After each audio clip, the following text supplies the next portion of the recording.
Good evening. Last off, we just met Mary in the garden. She went in, and this is chapter 10. Dickon.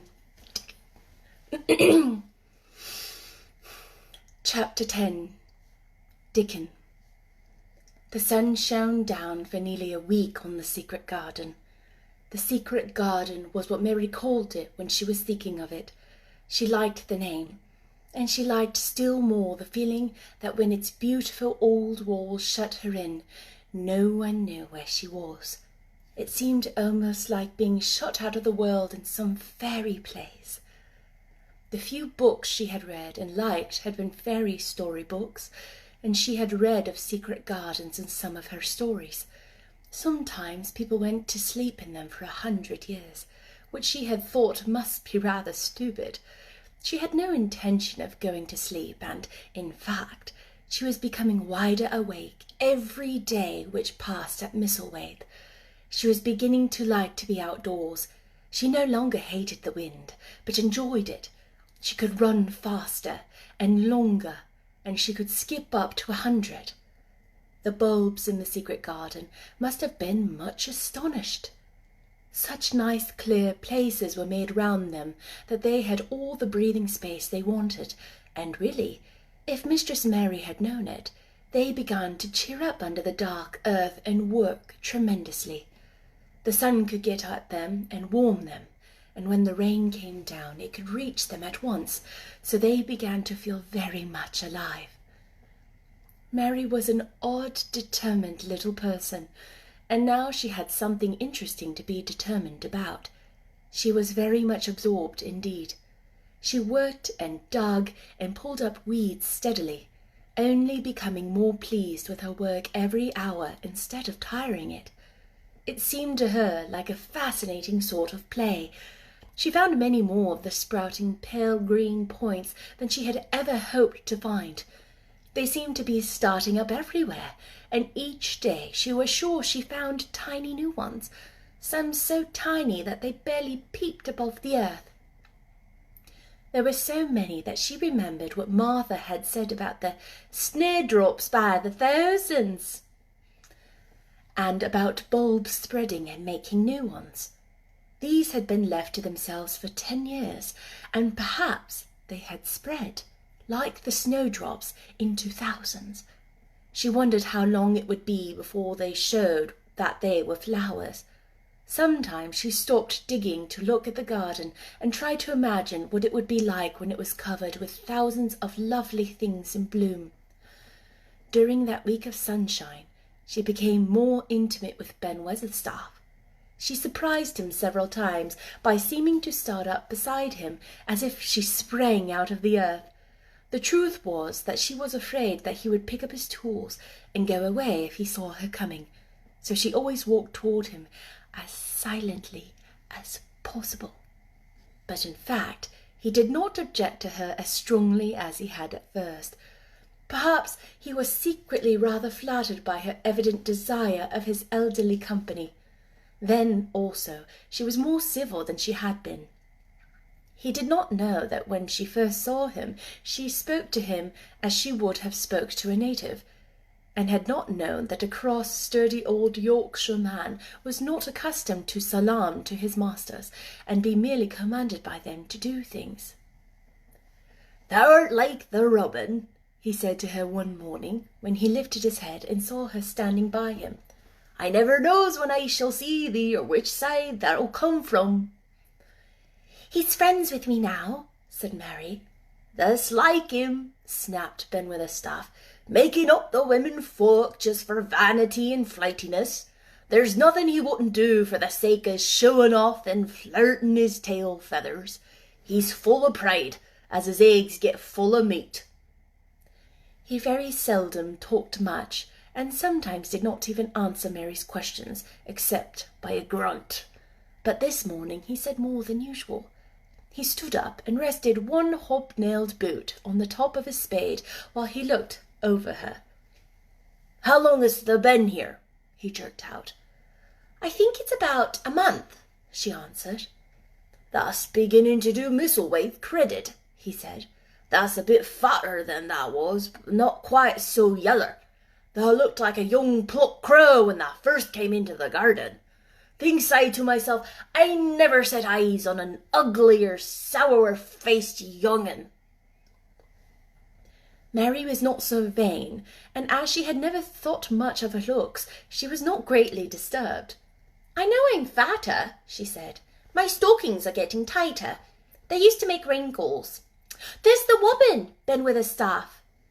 There indeed was the robin, and she thought he looked nicer than ever.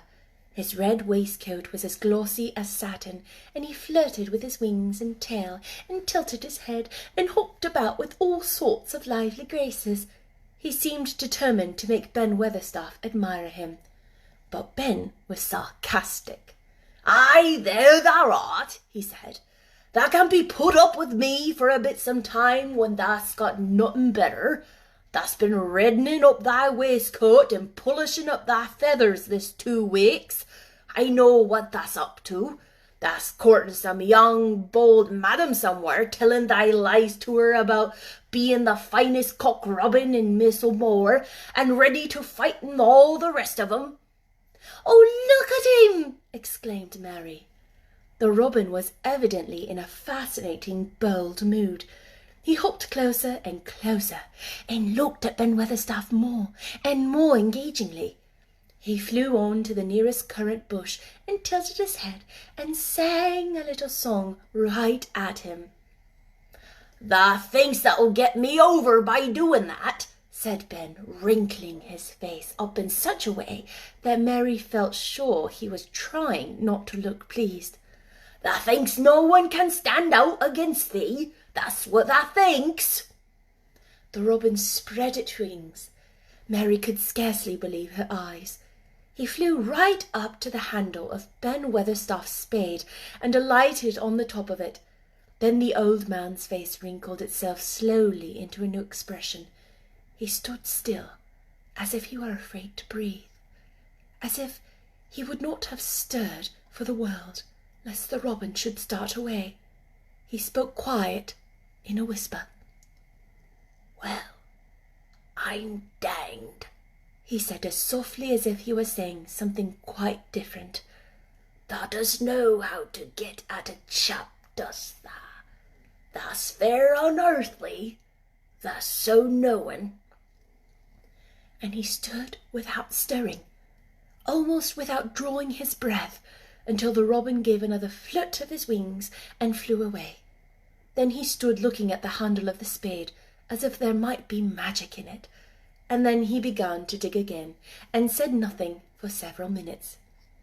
But because he kept breaking into a slow grin now and then, Mary was not afraid to talk to him. "Have you a garden of your own?" she asked. "No, I'm a bachelor, and lodge with Martin at the gate." "If you had one," asked Mary, "what would you plant?" "Cabbages and taters and onions." "But if you wanted to make a flower garden," persisted Mary, "what would you plant?" "Bulbs and sweet-smelling things, but mostly roses." Mary's face lighted up. "Do you like roses?" she said. Ben Weatherstaff rooted up a weed and threw it aside before he answered. "Well, yes, I do.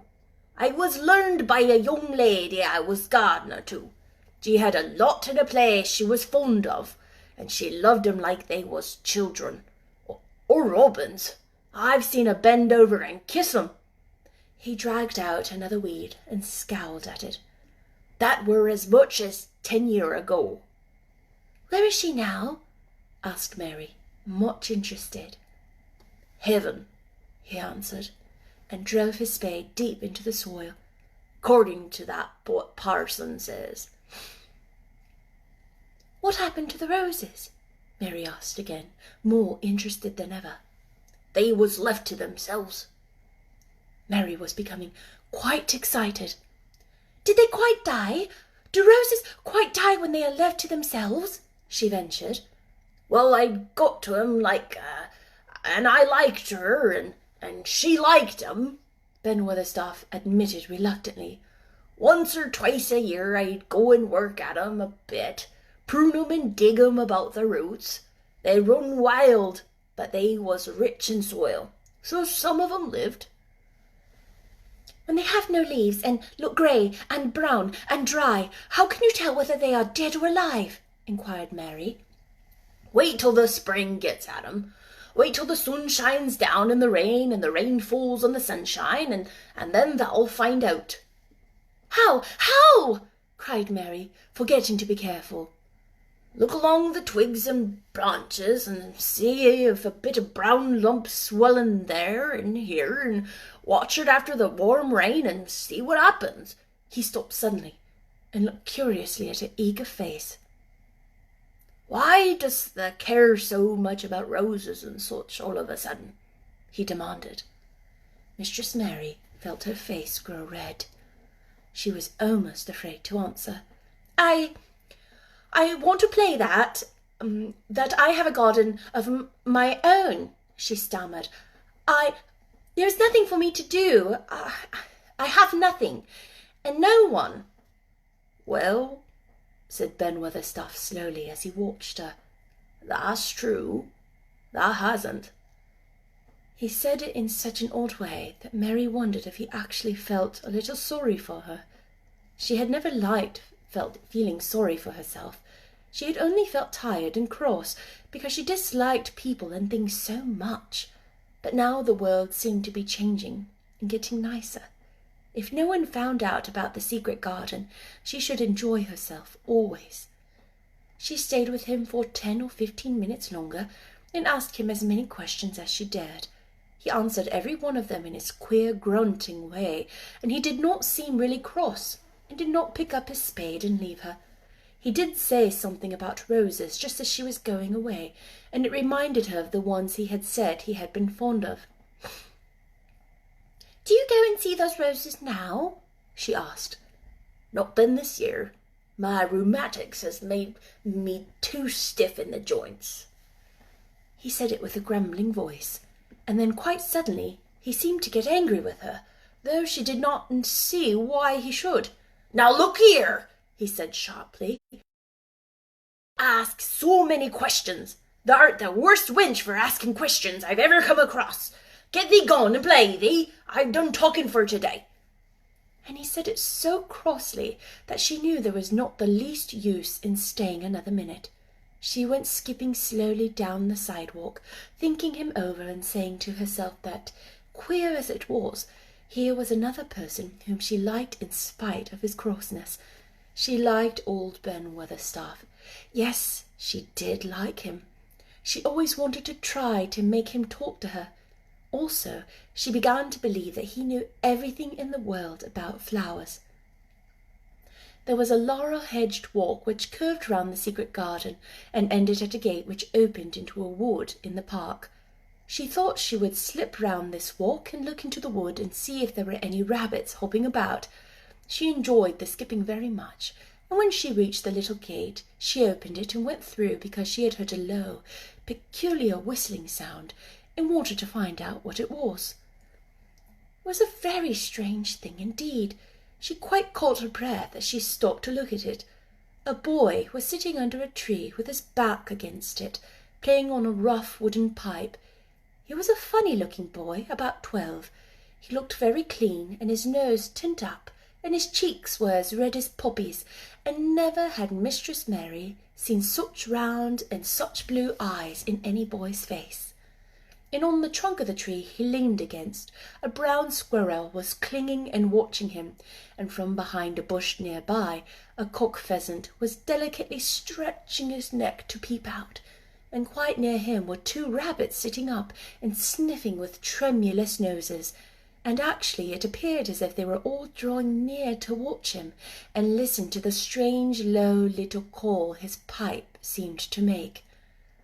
When he saw Mary, he held up his hand and spoke to her in a voice almost as low and rather like his piping. "Don't they move," he said. "It frightened them." Mary remained motionless. He stopped playing his pipe and began to rise from the ground. He moved so slowly that it scarcely seemed as though he were moving at all. But at last he stood on his feet, and then the squirrel scampered back up into the branches of his tree, and the pheasant withdrew his head, and rabbits dropped on all fours and began to hop away, though not at all if they were frightened. "I'm Dickon," the boy said. "I know that, Miss Mary." Then Mary realized that somehow she had known at first that he was Dickon. Who else would have been charming rabbits and pheasants as the native charm snakes in India? He had a wide, red, curving mouth, and his smile spread all over his face. "I go up slow," he explained, "because if thou makes a quick move it startles them. A body has to move gentle and speak low when the wild things is about." He did not speak to her as if they had never seen each other before, but as if he knew her quite well.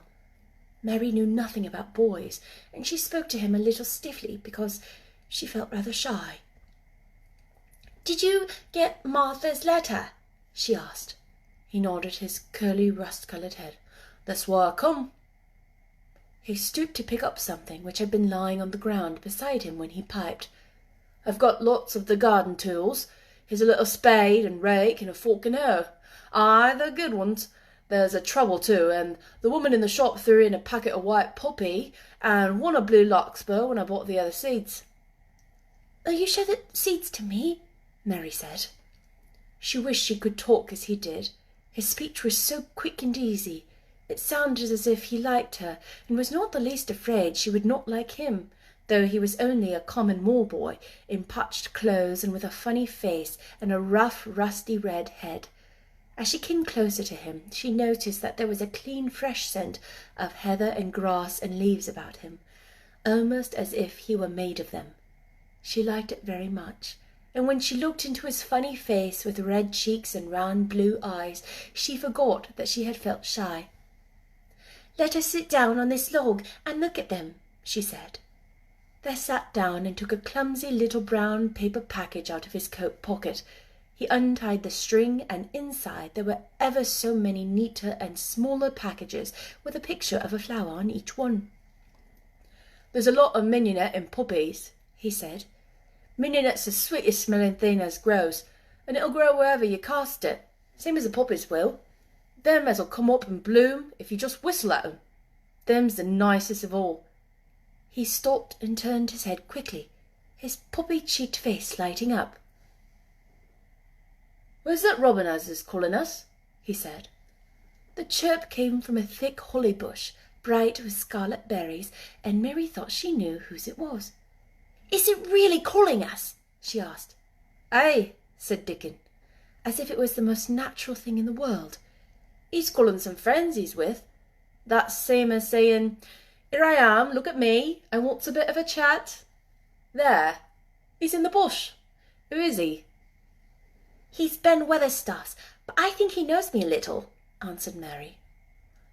"Aye, he knows thee," said Dickon in his low voice again. "And he likes thee. He's took thee on. He'll tell me all about thee in a minute." He moved quite close to the bush with the slow movement Mary had noticed before, and then he made a sound almost like the robin's own twitter. The robin listened a few seconds intently, and then answered quite as if he were replying to a question. "Aye, he's a friend of yours," chuckled Dickon. "Do you really think he is?" cried Mary eagerly. She did so want to know. "Do you really think he likes me?" "He wouldn't come near thee if he didn't," answered Dickon. "Birds is rare choosers, and a robin can flout a body worse than a man. See, he's making up to thee now. Cannot thou see a chap, he's saying?" And it really seemed as if it must be true. He so sidled and twittered and tilted as he hopped on his brush. "Do you understand everything birds say?" said Mary. Dickon's grin spread wide until it seemed red curving mouth, and he rubbed his rough head. "I think I do, and they think I do," he said. "I've lived on the moor with them all along. I've watched them break shell and come out and fledge and learn to fly and begin to sing, till I think I'm one of 'em. Sometimes I think perhaps I'm a bird, or a fox, or a rabbit, or a squirrel, or even a beetle, and I don't know it." He laughed and came back to the log and began to talk about the flower seeds again. He told her what they looked like when they were flowers. He told her how to plant them and watch them and feed and water them. "See here," he said suddenly, turning round to look at her. "I'll plant them for thee myself. Where's thy garden?" Mary's thin hands clutched each other as they lay upon her lap. She did not know what to say, so for a whole minute she said nothing. She had never thought of this. She felt miserable, and she felt as if she went red and then pale.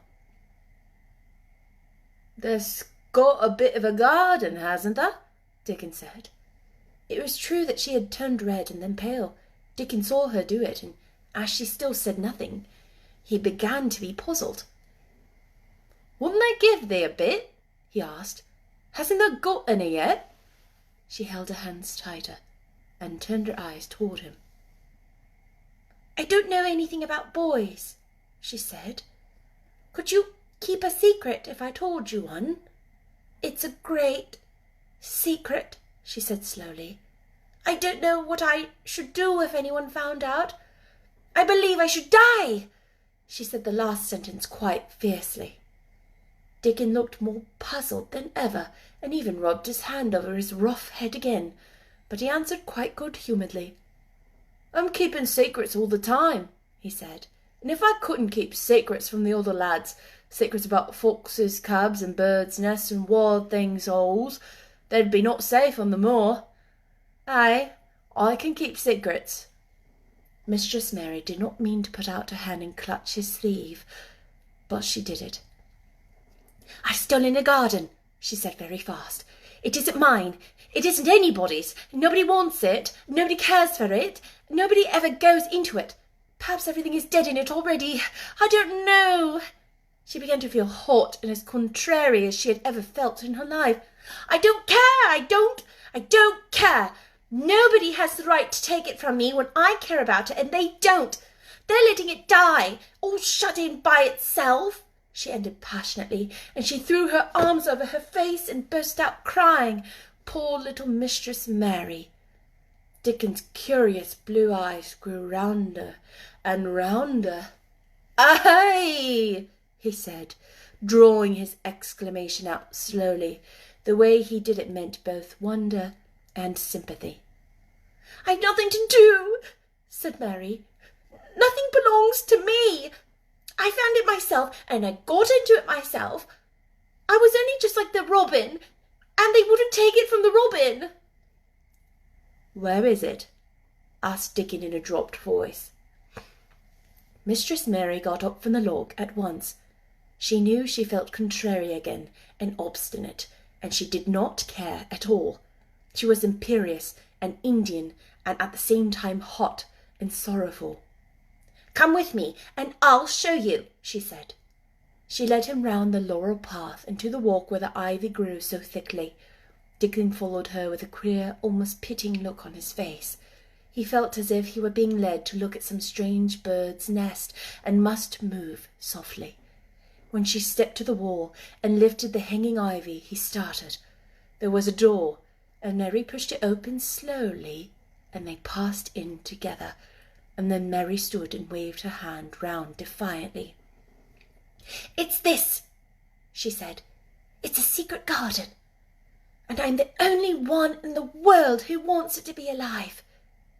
Dickon looked round and round about it, and round again. "Aye," he almost whispered. "It's a queer, pretty place. It's like as if a body was in a dream." That's the end of chapter 10. What do you think? Mary and Dickon are in the garden. I hope you enjoyed chapter 10.